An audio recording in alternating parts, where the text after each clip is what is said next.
Hey everyone, कैसे हो? Hopefully अच्छे होंगे। सो सीधे स्टोरी पर आते ओके।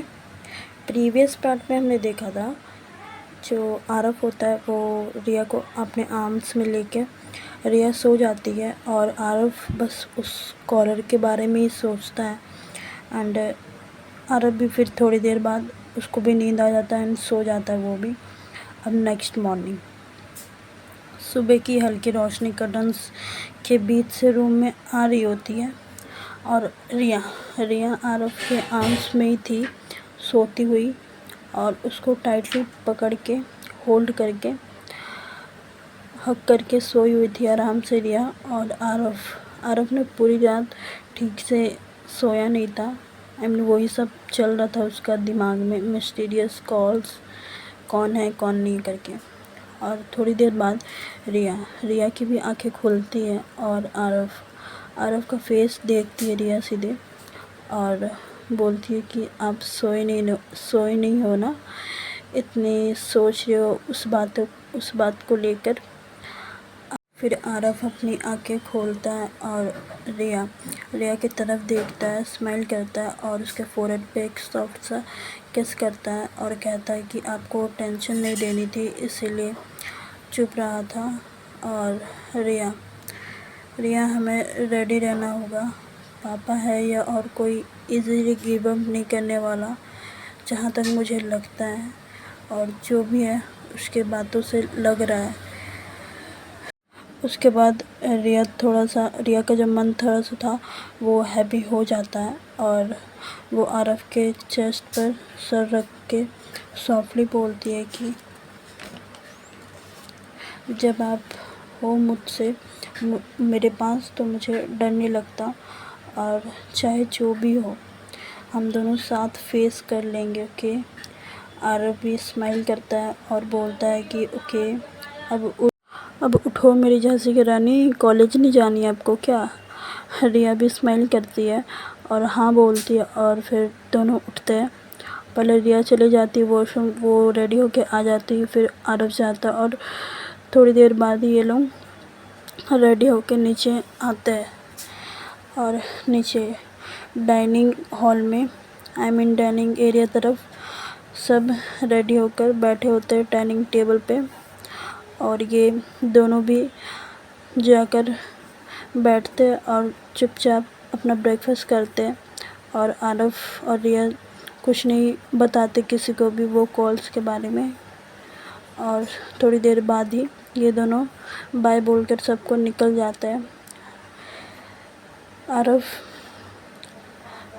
रिया अपने कॉलेज के लिए, आरफ अपने कैफ़े के लिए साथ ही जाते हैं दोनों। आरफ पहले छोड़ता है रिया को, उसके बाद और आरफ जो था वो अपना कार निकालता है और ये दोनों चले जाते निकल जाते कार में। आरफ रिया को बोलता है कार में ही चलते चलते में कि तुम परेशान मत होना और कुछ भी ऐसा वैसा लगे तुरंत कॉल करना मुझे, ओके। रिया भी ओके बोलती है और यही थोड़ी देर बाद कॉलेज भी पहुंच जाते हैं। रिया बाय बोलती है आरफ को और संजना ऑलरेडी वहाँ पर वेट कर रही होती है रिया का ही। और उसके बाद वो दोनों चले जाते हैं। उसके बाद रिया संजना के पास रिया संजना के साथ चली जाती है क्लास में। और रिया जो थी थोड़ी उसका फेस उतरा था, वो खोई थी। संजना उसे नोटिस करती है और रिया का हाथ पकड़ के पूछती है कि क्या हुआ, तू इतनी परेशान क्यों लग रही है? रिया उसकी तरफ देखती है और संजना को फिर कल जो भी हुआ था, जो भी कॉल आए थे धमकी भरे, वो सब संजना को बोलती है रिया। और संजना बोलती है कि कुछ नहीं होगा, चल कोई प्रैंक कर रहा होगा, टेंशन ना ले तू, ठीक है। रिया बोलती है प्रैंक होता तो हम दोनों में से किसी को भी प्रैंक होता तो आरफ का नाम लेता, रिया मेरा नाम लेता, बट पापा का नाम कैसे लिया इसमें? रिया बोलती है कि मुझे नहीं लगता ये प्रैंक है। संजना बोलती है पॉइंट तो है, ओके तू डर मत, तेरे साथ आरफ है तो तू डर क्यों रही है? रिया बोलती है मैं डर नहीं रही हूँ, बस यार क्या बोलूँ मैं। संजना बोलती ओके तो चिल कर, कुछ नहीं होगा ओके। रिया भी बोलती है और ऐसे ही वो दिन भी निकल जाता है और शाम हो जाता है। और फिर रिया जो थी वो कॉल करती है आरव को गेट के पास आके। आरव भी थोड़ी देर में निकलता है, आ जाता है निकल के कैफ़े से। और ये लोग भी घर के लिए निकल जाते अपने कार में। और चुपचाप ये लोग कार में भी थे तो चुपचाप ये लोग बैठे हुए थे, एक दूसरे से बातें नहीं कर रहे थे दोनों। और थोड़ी देर बाद ही घर पहुंच जाते सीधे, और सीधे अपने रूम में चले जाते दोनों जनी। और उसके बाद फ्रेश होते हैं दोनों और बेड पे बैठ जाते हैं। और रिया आरव को पूछती है कि वो कॉल के बारे में कुछ पता चला क्या आपको। आरव देखता है उसके तरफ और बोलता है कि पता नहीं कौन है, जो भी है आई डोंट नो। और आरव बोलता है कि शायद तुम्हारे पापा भी हो सकते हैं। रिया बोलती है नहीं आरव, पापा क्यों करेंगे ऐसा, वो ऐसा नहीं कर सकते। आरव बोलता है मैं शायद बोल रहा हूँ, नहीं बोल रहा हूँ, पापा ही किए हैं। रिया बोलती है आरव पापा नहीं हो सकते। आरव बोलता है कि ओके, और उसके पास आता है थोड़ा और उसे हग करता है और बोलता है कि ओके ओके तुम शांत रहोगे। लेकिन आरव को डाउट था कहीं ना कहीं उसके वो जो भी इंसान था वो उसके पापा के नाम ले रहा था बार बार, तो किसी मन में भी डाउट आएगा, इसलिए आरव के मन में भी डाउट था कहीं उसके पापा तो नहीं करवा रहे ऐसा। उसके बाद आरव रिया को परेशान नहीं करता और दोनों थोड़ी देर बाद नीचे डिनर के लिए चले जाते हैं और डिनर करके सबके साथ, बट ये घर वालों को भी कुछ नहीं बताते तब तक भी। और अभी भी चुपचाप जाकर रूम में आ जाते हैं। और आरव जो था डोर वो लॉक कर देता है और दोनों बेड पे बैठते हैं। रिया फिर आरव को हक करके बोलती है कि हक करके बैठी होती है और बोलती है कि आरव कौन है ये, मुझे नहीं पता और मुझे कुछ समझ नहीं आ रहा, मुझे डर भी लग रहा है, ऐसे करके बोलती है। आरव बोलता है कि तुम टेंशन मत लो, ठीक है मैं हूँ। और तभी फिर से आरव के फ़ोन पे एक कॉल आता है, वही अननोन नंबर। और आरव देखता है फ़ोन की तरफ अपने, और वो भी अननोन नंबर था। आरव फिर उठाता है और वो कॉल को, और सामने से बोलता है कि ये तुम्हारा दूसरा वार्निंग है, तुम रिया को वापस उसके घर छोड़ दो वरना अच्छा नहीं होगा। और आरव उसके बाद गुस्सा में बोलता है कि साले अगर इतना ही दम है ना तो इसमें कॉल में धमकी मत दे सामने, ऐसे करके बोलता है। उसके बाद वो जो सामने वाला इंसान था जो भी एक क्रीपी सा स्माइल देता, हंसी देता, जो भी बोलो, उसके साथ बोलता है कि इतना जल्दी क्या है, और इतना बोल के ही बस फ़ोन कट कर देता है। आरव फिर फ़ोन मिलाता है बट वो स्विच ऑफ जाता है और आरव गुस्से वाला फेस हो जाता है आरव का। और रिया आरव का हाथ पकड़ के टाइटली बोलती है कि आरव शांत हो जाओ, अब मुझे डर लग रहा है। आरव फिर रिया के साइड देखता है और हग करता है और बोलता है कि कुछ नहीं होगा, मैं हूँ ना। और उसके बाद आरव बोलता है कि ओके ये सब छोड़ो और चलो सो जाते हैं, अब कल कॉलेज भी जाना होगा आपको। रिया बोलती है कि ओके, और आरव और रिया लेट जाते हैं बेड पे, और आरव के आर्म्स में रिया सो जाती है थोड़ी देर बाद। बट आरव जो था, आरव को नींद नहीं आता पूरी रात आरव सोता नहीं है और उसी बारे में, उस कॉल के बारे में ही सोच रहा था एंड कौन हो सकता है वो सब सोच रहा था। और आरव अपने मन में ही सोचता है कि अब मुझे रेडी रहना पड़ेगा। फिर वो रात ऐसे निकल जाता है, सुबह हो जाता है और सुबह ये लोग रेडी होके अब आरव जो था वो सुबह रेडी हो गया था जल्दी, और उसके बाद टाइम देखता है, रिया को उठाता है और रिया भी उठ जाती है, वॉशरूम जाती है, रेडी होती है और रिया टेंशन ले रही होती है। आरव देखता है, उसके पास आता है और उसे हग करता है और उसके एक फोरहेड पे किस करता है और बोलता है कि तुम टेंशन मत लो, तुम अपने सिर्फ पढ़ाई में फ़ोकस करो, बाकी सब मैं संभाल लूँगा, ओके। और कुछ दिन ऐसे निकलता है, कुछ दिन एक 1 वीक जैसा निकल जाता है और इस बीच में भी हर रोज़ मैसेज कॉल्स आते रहता है आरव को, और आरव पूरा फ्रस्ट्रेटेड हो गया था। बस इतना ही बोल के फ़ोन कट कर देता था कि तुम वापस कर दो रिया को, वरना बहुत कुछ हो जाएगा तुम्हारे साथ, ये वो ब्ला ब्ला बोलता था और फ़ोन कट कर देता था। 1 वीक के बाद हर दिन की तरह आज शाम को भी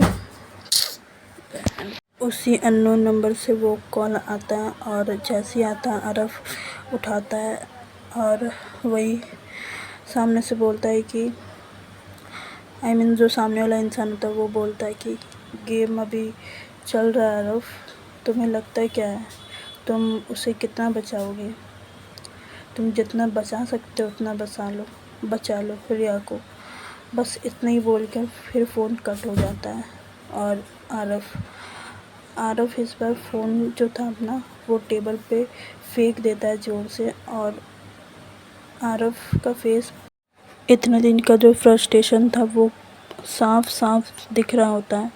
और ये देखते ही थोड़ा रिया डर जाती है। उसके बाद आरव के पास आती है और कहती है कि आरव, ये अब रोज़ का हो गया है, मुझे डर लग रहा है। फिर आरव थोड़ा अपना गुस्से को काम करता है और थोड़ा कम करने के बाद रिया के तरफ जाता है और रिया का जो हाथ होता है वो होल्ड करता है और कहता है कि रिया, मैं जानता हूँ, मुझे भी समझ नहीं आ रहा है ये है कौन, लेकिन मैं तुम्हें कुछ होने नहीं दूँगा, प्रॉमिस। और दोनों की रात जो थी वो वैसे ही बीत जाती है। फिर टेंशन वरी गुजर जाती है। नेक्स्ट डे संडे था और सब घर पे ही थे, और वो दोनों जो थे आरव और रिया जो थे वो नीचे आते ब्रेकफास्ट करके रूम पे वापस चले जाते अपने, और बेड पे बैठे हुए थे। आरव डिसाइड करता है, रिया को बोलता है कि अब हमें घर पे बता देना चाहिए, एटलीस्ट भाभी को और भाई को बता देना चाहिए। रिया भी बोलती है ओके। और आफ्टरनून हो रहा था, थोड़ी देर बाद ये लोग नीचे आते हैं, आफ्टरनून होता है और वो सब भी लिविंग एरिया में बैठे थे। रोहन, पायल, सपना बैठे होते हैं और रोहन बात कर रहे होते हैं, और ये दोनों भी जाके वहाँ काउच पे सोफ़े पे बैठ जाते हैं। और आरव ने सीधे कह दिया उन सबको कि बता दे रहा था सबको। आरव बताता है कि कुछ दिन से एक अननोन नंबर से कॉल आ रहा है और हर दिन आता है शाम को, और हर बार सिर्फ एक ही धमकी मिलती है मुझे कि रिया को वापस कर दो उसके पापा को, और रिया के पापा के नाम लेता है बार बार।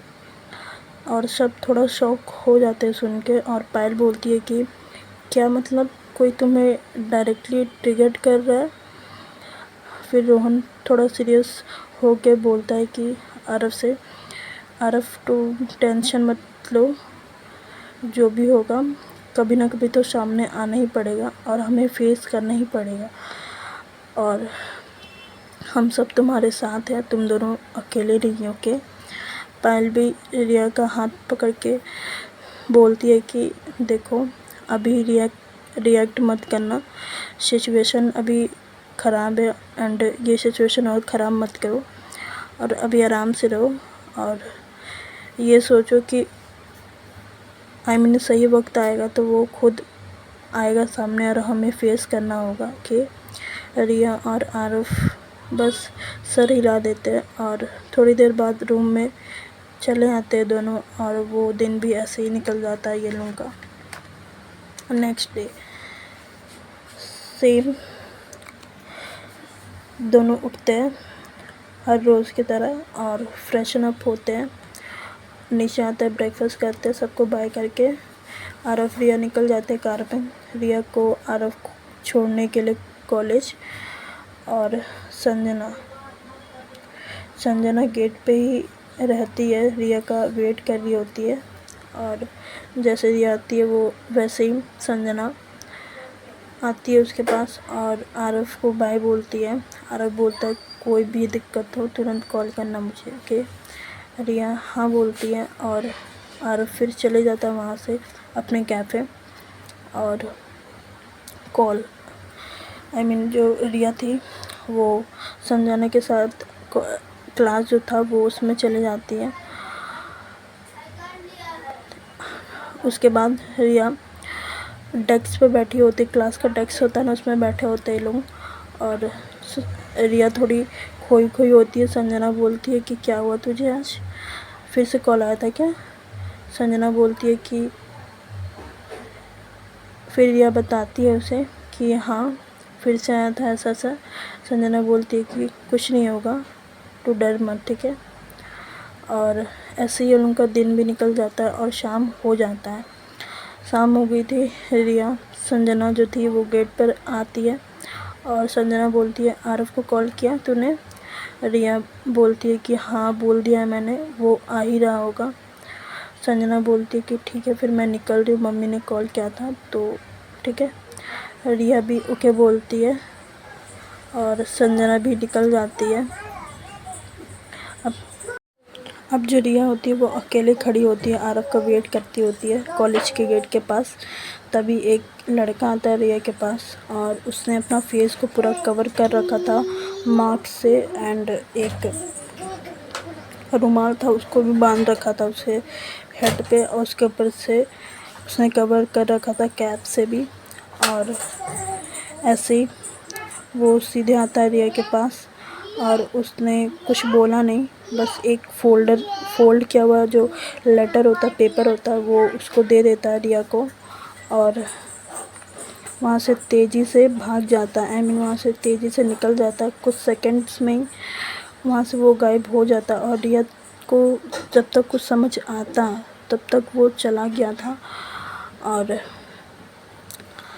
फिर रिया उस लेटर की तरफ देखती है और वो सोचती है थोड़ा कुछ, एंड उसके बाद वो लेटर को जो था वो खोलती है और उसमें लिखा था कि रिया तुम अपना घर चले जाओ वरना तुम्हारे लिए अच्छा नहीं होगा और आरफ के लिए भी नहीं। ऐसा करके था।